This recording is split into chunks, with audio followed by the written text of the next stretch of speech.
시간 사람이 준비한 것이 아닌 하나님께서 친히 준비하신 것으로 우리를 가득 채워 주시옵소서. 주님의 은혜를 사모하며 기대합니다. 주님의 은혜로 우리를 덮어주시고 우리의 기도가 하늘에 닿는 귀한 시간 되도록 은혜를 베풀어 주시옵소서. 성령께서 친히 인도하여 주시옵소서. 예수님의 이름으로 기도합니다. 아멘. 함께 말씀 보겠습니다. 구약성경 창세기 5장 1절에서 5절 말씀입니다.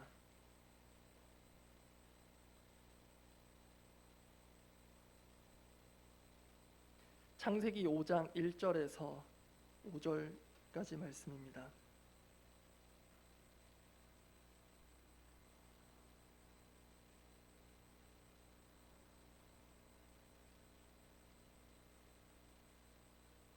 원래는 5장 전체를 한번 훑어보려고 했는데요.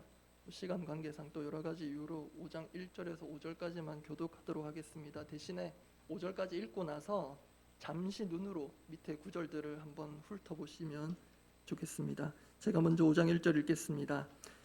이것은 아담의 계보를 적은 책이니라. 하나님이 사람을 창조하실 때에 하나님의 모양대로 지으시되 남자와 여자를 창조하셨고 그들이 창조되던 날에 하나님이 그들에게 복을 주시고 그들의 이름을 사람이라 일컬으셨더라.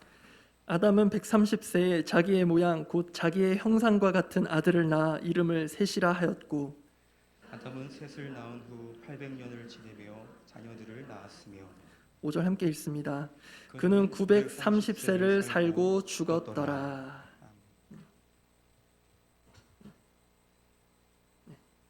참고로 제가 어제 자정부로 이제 격리 해제가 되었고요. 지금 그래서 갓 해제가 된 따끈따끈한 확진자로 여러분 앞에 서 있습니다. 언제 바뀌었는지 모르겠는데 해제 전 PCR 검사를 받으려고 보건소 갔더니 그게 없어졌다 하더라고요. 그냥 집에서 그 자가 진단을 하면 된다고. 그래가지고 또 그러면서 그분이 하는 얘기가 지금도 2줄이 나올 수 있다 그러더라고요. 그래서 그러면 뭐 하나마나 큰 의미가 없겠구나. 2줄 나온다고 나라에서 뭐 격리를 더 하라고 하는 것도 아니고, 그래서 대범하게 자가진단 검사도 안 하고 이렇게 서 있습니다. 그래서 좀 양해를 구합니다. 마스크를 제가 쓴 채로 기도를 인도를 하겠고요. 보통은 제가 제일 마지막까지 남아서 뒷정리를 하고 가는데 제가 오늘은 제일 빨리 나가드리는 게 여러분을 위한 일인 것 같아서 개인 기도 들어가면 제가 소리 소문 없이 사라져 드리도록 하겠습니다. 저한테 가까이 오지 마시기 바랍니다. 오늘 본문은 성경에서 은혜 받기가 쉽지 않은 족보입니다. 누가 몇 세에 누구를 낳고 그 후로 몇 년 동안 자녀들을 낳다가 몇 살을 살고 죽었더라. 낳고 살고 죽었더라. 우리가 생각하기에는 썩 중요해 보이지 않는 이러한 반복적인 문구가 계속 이어집니다. 게다가 요즘은 흔히 100세 시대라고들 하는데요. 이 당시는 거의 1000세 시대인가 싶을 만큼 족보에 등장하는 이들의 평균 연령이 특별한 경우를 제외하고는 900세를 훌쩍 넘습니다. 이런 비현실적인 숫자가 족보를 더 낯설게 만드는 경향도 있습니다. 그나마 창세기 5장에 나와 있는 족보에는 유명한 인물 이름이 있습니다. 에녹, 그리고 노아, 이렇게 알만한 이름들이 몇 있긴 하지만 그래도 그 외 족보의 대다수를 차지하는 이름들에 대해서는 딱히 성경도 우리에게 특별히 더 알려주는 바가 없습니다. 그러면 이런 아담의 계보, 족보가 우리에게 어떤 의미가 있을까? 목사님 본문 선정을 잘못하신 거 아닐까요? 그렇게 우려하실 수도 있고요. 하나님은 왜 이렇게 성경 읽을 때 재미도 없고 의미도 잘 모르겠는 이런 이름의 나열들을 왜 기록하게 하셨을까? 질문하게 됩니다. 그런 질문 가운데 하나님께서 오늘 본문의 족보에 담긴 의미를 하나 알게 하신 게 있습니다. 그것을 잠시 나누고 함께 기도하고자 합니다. 처음 계획은 오늘 본문에 있는 이름 중에 그래도 이름 있는 이름 에녹 그리고 노아를 중요하게 다루고 말씀을 나누려고 했는데요. 말씀을 준비하면서 아니다. 이름 있는 인물들 말고 다른 부분으로 은혜를 주시려고 하는 것 같아서 과감하게 방향을 바꾸었습니다. 창세기 5장은 아담부터 노아에 이르기까지 10대에 걸친 족보가 기록되어 있습니다. 그중 오늘 읽은 1절부터 5절, 그 중에서도 1, 2절은 일종의 서론격인 부분이고요. 3절부터 5절에는 이제 본격적인 일대 아담에 대한 기록이 나와 있습니다. 이 두 가지 부분을 조금 나누어서 살펴보고자 합니다. 먼저 1절과 2절은 창세기 1장과 2장을 압축해 놓은 것 같은 내용입니다. 창세기 1장, 2장 다 아시는 대로 하나님께서 천지를 창조하시고 특별히 사람을 빚어 만드신 내용이 담겨 있습니다. 이 점을 강조하듯이 오늘 보면 1, 2절에 반복적으로 나타나는 표현이 있는데요. 바로 창조하다입니다. 1절 말씀 보시기 바랍니다. 이것은 아담의 계보를 적은 책이니라. 하나님이 사람을 창조하실 때에 하나님의 모양대로 지으시되, 2절입니다. 남자와 여자를 창조하셨고 그들이 창조되던 날에, 이렇게 어떤 의도를 가지고 있는 듯 창조하다라는 뜻 단어를 반복해서 사용하고 있는데요. 여러분 들으셔서 아실 겁니다. 이 창조하다라는 히브리어 동사는 특별하게 주어를 하나님만 가집니다. 그렇게 하나님께서 특별히 창조하시고 자신의 형상과 모양대로 지으신, 그리고 복 주신 존재가 바로 사람입니다. 그런데 오늘 본문에는요, 창세기 1장, 2장의 그 아름다운 사람 창조에 대한 기록뿐만이 아니라 창세기 3장 어떤 내용이죠? 타락과 그로 인한 끔찍한 심판 역시 언급되어 있습니다. 그 압축적인 표현이 어디 있냐면 바로 5절 마지막에 있습니다. 본문 5절입니다. 그는, 아담이죠, 930세를 살고 죽었더라. 만약 여러분 창세기 3장에서의 타락이 없었다면 여기에 죽었더라는 없었을 것입니다. 성경적으로 볼 때 엄밀히 말하면요, 우리에게는 자연사라는 것은 없습니다. 왜냐하면 처음에 하나님께서 사람 만드실 때 자연적으로 늙어 죽는 존재로 만들지 않으셨기 때문입니다. 오히려 성경은 우리의 죽음이 죄로 인한 부자연스러운 결과라고 말합니다. 심지어 인간은 그 죽음을 자촉하기까지 했습니다. 창세기 2장 17절 말씀입니다. 선악을 알게 하는 나무의 열매는 먹지 말라. 내가 먹는 날에는 반드시 죽으리라 하시니라. 여기 한글 성경에서 반드시 죽으리라로 번역된 이 히브리 원문은요, 히브리 문법상 최고 수준의 강조를 뜻하는 표현입니다. 이 점을 한글 성경도 잘 옮겼습니다. 반드시 죽으리라. 그래서 만약 이 말씀대로 선악을 알게 하는 나무의 열매를 사람이 먹지 않았다면 반드시 죽을 일도 없었을 것입니다. 그런데 다 아시는 대로 어떻게 되었죠? 얼마 안 가서 뱀이 유혹을 하는데 의미심장한 거짓말을 합니다. 창세기 3장 4절입니다. 뱀이 여자에게 이르되 너희가 결코 죽지 아니하리라. 여기서 앞부분 떼고 뒷부분만 보면 너희가 결코 죽지 아니하리라. 아멘 할 법도 한 은혜로운 선언입니다. 그런데 하나님이 만약에 이렇게 말씀하셨다면 소망의 말씀으로 우리가 아멘해서 받겠지만, 뱀이 말했고 그것도 하나님의 말씀을, 불과 조금 전 2장에서 기록된 그 하나님의 말씀을 정면으로 반대되게 거짓말로 해서 사람을 유혹합니다. 반드시 죽으리라고 하셨잖아요. 근데 결코 죽지 아니하리라.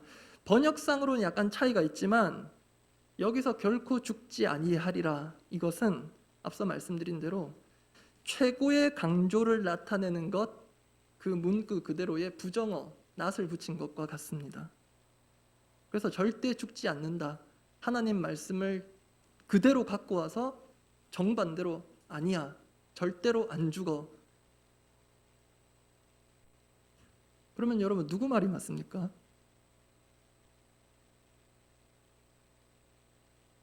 당연히 하나님 말이 맞는데 참 우리 인간이 저도 그렇고 사람은 맞는 말이 아닌 듣기 좋은 말을 따르는 것 같습니다. 여러 인생의 선택의 순간들 보면 맞는 말이 아니라 듣기 좋은 말들, 그런 죄악된 습성이 그 에덴 동산에서 뿐만이 아니라 지금 이 시대 우리가 살고 있는 현장 가운데서도 계속 반복해서 일어나고 있는 것 같습니다. 그때 그 말도 안 되는 최악의 선택이 지금도 계속 반복되고 하나님의 말씀이 100번 맞아도 듣기 좋은 말에 더 끌립니다. 그렇게 가면 죽는다 하시는데 다른 사람들 가는 거 보면은 안 죽거든요. 죽지 않을 뿐더러 더 잘 나가는 것 같거든요. 그러다 보니 창세기 3장에서도 그랬고 지금도, 그리고 오늘 본문에 창세기 5장에 실은 들어오지 말았어야 할 이 죽었더라가 우리 인간이 무지하게 자초한 결과로 들어오게 된 것입니다. 그런데 여러분, 저는 바로 이 점 때문에 성경도 말하는 이 창세기 5장 아담의 계보, 이 아담의 족보를 은혜의 계보라고 부르고자 합니다. 이유는 이것입니다. 하나님께서는 당신의 말씀을 정반대로 뒤집어 버린 이 사단의 거짓말을 선택한 사람을, 그래서 죽음을 얼마든지 피할 수 있었음에도 오히려 죽음의 길로 스스로 들어선 자를 아주 버리지 않으시고요, 오히려 그 죄인들을 통해 하나님 나라의 거룩한 계보를 이어가고 있는 것을 오늘 본문 통해 발견하기 때문입니다.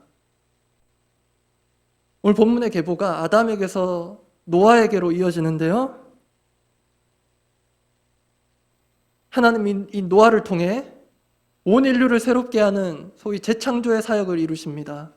그리고 창세기 11장에 가면 그 노아의 아들인 셈으로부터 아브라함에게 이르는데요, 결국 그 족보는 저 멀리 마태복음에 이르러 예수 그리스도에게로 이어집니다.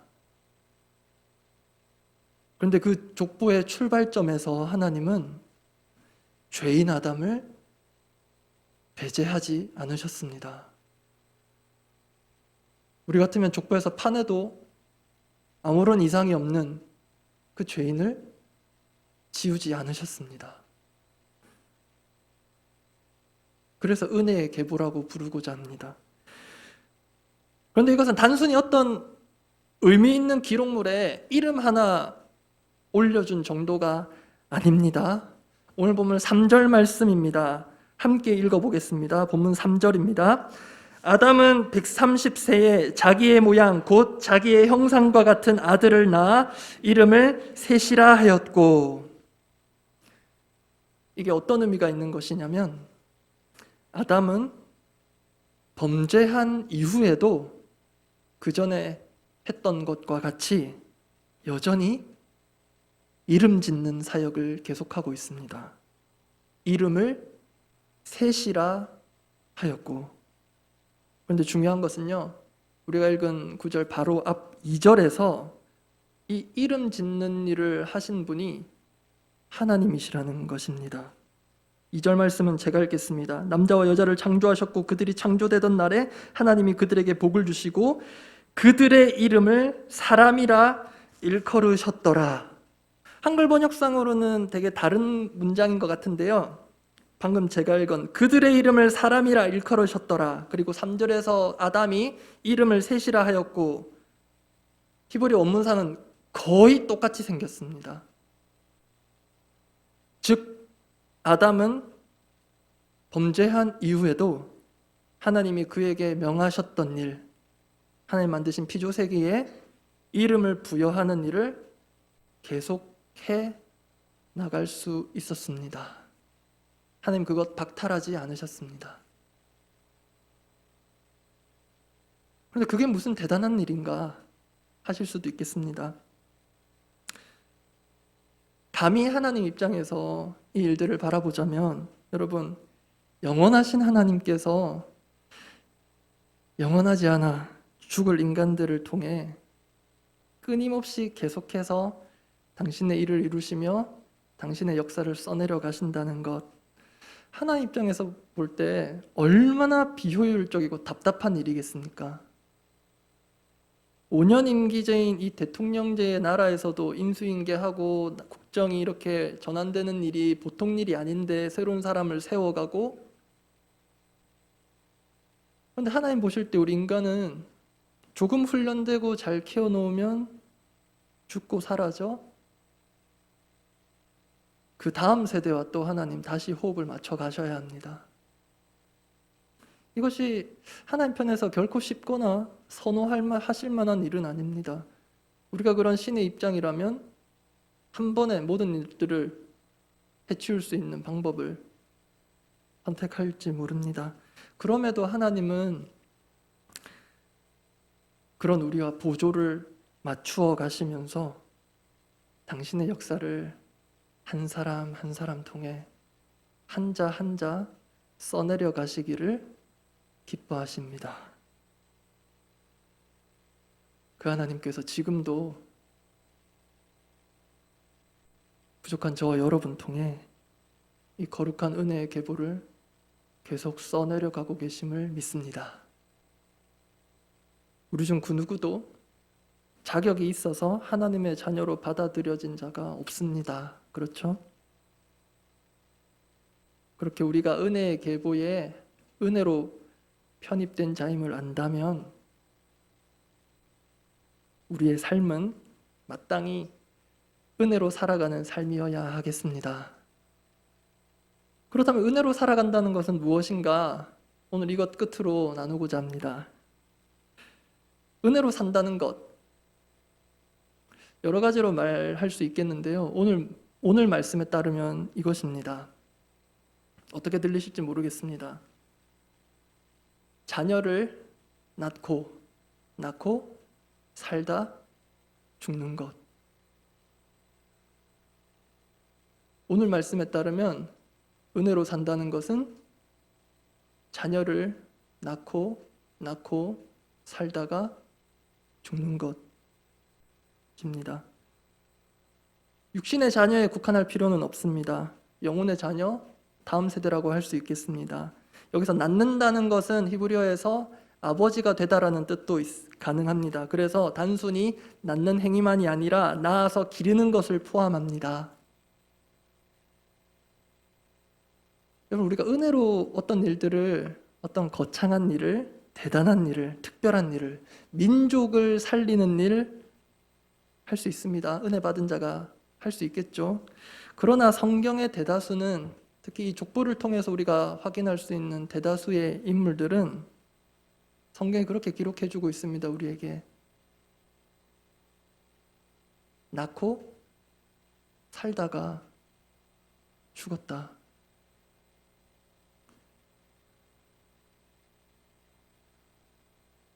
낳고 살다가 죽었다. 이게 여러분에게는 어떤 삶의 의미로 다가오십니까? 이 낳고 살다가 죽는 자녀들을 하나님 뜻 안에서 기르고 하나님의 자녀답게 양육하고 그렇게 살다가 가는 것, 이 가장 기본적인 일상의 삶, 이것을 하나님께서 주신 명하신 삶으로 알고 살아갔다는 것입니다. 그런데 어찌 보면 우리가 의미를 발견할 수 없는 이 일들을 통해, 그 사람들을 통해 에녹이 나옵니다. 하나님과 동행함으로 하나님께서 그를 데려가신 그 에녹이 나옵니다. 또 그런 이들을 통해 노아가 나옵니다. 노아의 아버지 라멕에게는 하나님께서 인간의 범죄로 인해 땅을 저주하신 것, 그로 인한 수고가 어떤 것인지 너무나도 알았고 이를 끝내게 해주시길 소망하는 마음이 있었습니다. 그 믿음을 가지고 노아를 이름을 지어주고 그를 키워냅니다. 우리가 은혜로 산다는 것, 이것입니다. 내가 하고 있는 일상의 아주 사소한 일이 의미 없어 보일 때가 있습니다. 지난주가 대부분 휴가를 보낸 시즌이셨을 텐데요. 오히려 일상을 벗어나 만끽하는 자유, 휴가, 쾌감이 훨씬 더 짜릿합니다. 물론 우리 삶의 리프레시는 필요합니다. 그러나 지금 내가 하는 작은 일상의 삶, 서류 만들고 설거지하고 빨래하고 교회 바닥에 떨어져 있는 쓰레기 하나 보여서 줍고 아이들 밥 먹이고 공부시키고 벌써 개학한 아이들도 있는데요. 개학한 아이들 학교 챙겨서 보내고 만약에 성경에 저에게 관한 족보가 37쯤에 진아를 낳고 38쯤에 연년생이라서 선아를 낳고 자녀들 낳고 몇 살에 살고 죽었더라. 이렇게 인생이 끝나면 여러분 이런 인생 비참한 인생이라고 할 수 있겠습니까? 이렇게 자녀들을 낳아서 하나님의 자녀들로 품고 길러내는 이것이 하나님께서 창조 때로부터 우리 사람들에게 명하시고 복 주신 거룩한 일상의 활동임을 기억한다면 때로 의미 없어 보였던 우리 삶의 많은 부분들이 의미를 찾게 될 것입니다. 이 의미와의 전쟁과도 같은 제 이야기를 간단히 나누고자 합니다. 우리 더사랑교회가 4월 17일 부활주일 예배로 정식 출범한 후 첫 수요 기도회를 제가 맡아서 인도했었습니다. 근데 그 첫 수요 기도회라 아무래도 많은 마음의 준비도 하고 실제적인 준비도 했는데 그 당일 새벽에 침대에서 깨서 일어나는데 제가 의도하지 않은 소리가 들렸습니다. 어떤 소리냐면 너가 이렇게 준비하는 게 어떤 의미가 있는가 하는 소리였습니다. 좋은 소리는 아니죠. 그래서 그 소리랑 좀 싸우는 마음으로 대적하는 마음으로 첫 수요기도회를 준비하고 또 섰던 기억이 있습니다. 그런데 그 의미와의 싸움이 계속 이어집니다.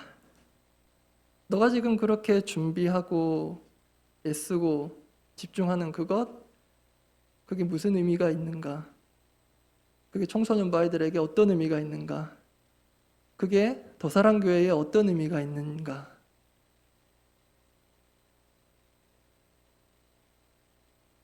근데 최근 들어서 자신 있게 답을 하지 못할 때가 종종 있습니다. 그렇네.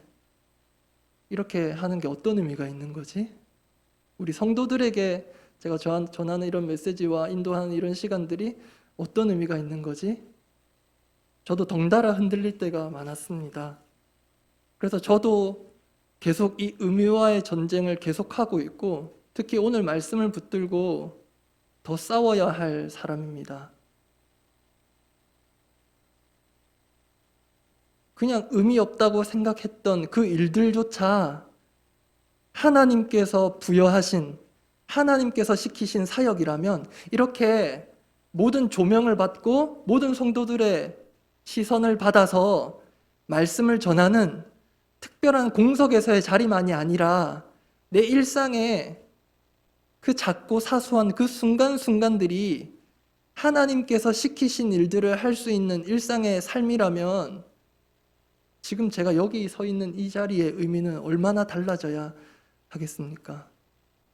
하나님께서 여러분을 분명하게 세우시고 맡기신 그 일은, 그 일에 임하는 우리의 마음과 우리의 자세는 얼마나 달라져야 하겠습니까?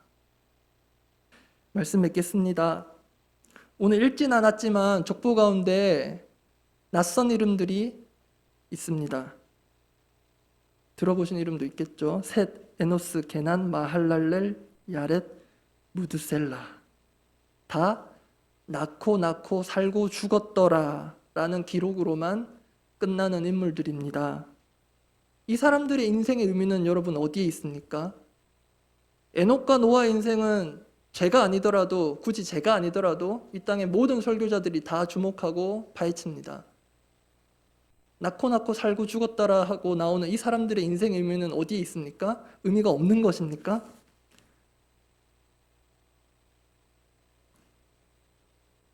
하나님 그렇게 말씀하십니다. 이 사람들의 인생의 의미, 나에게 있다. 낳는 것, 사는 것, 죽는 것.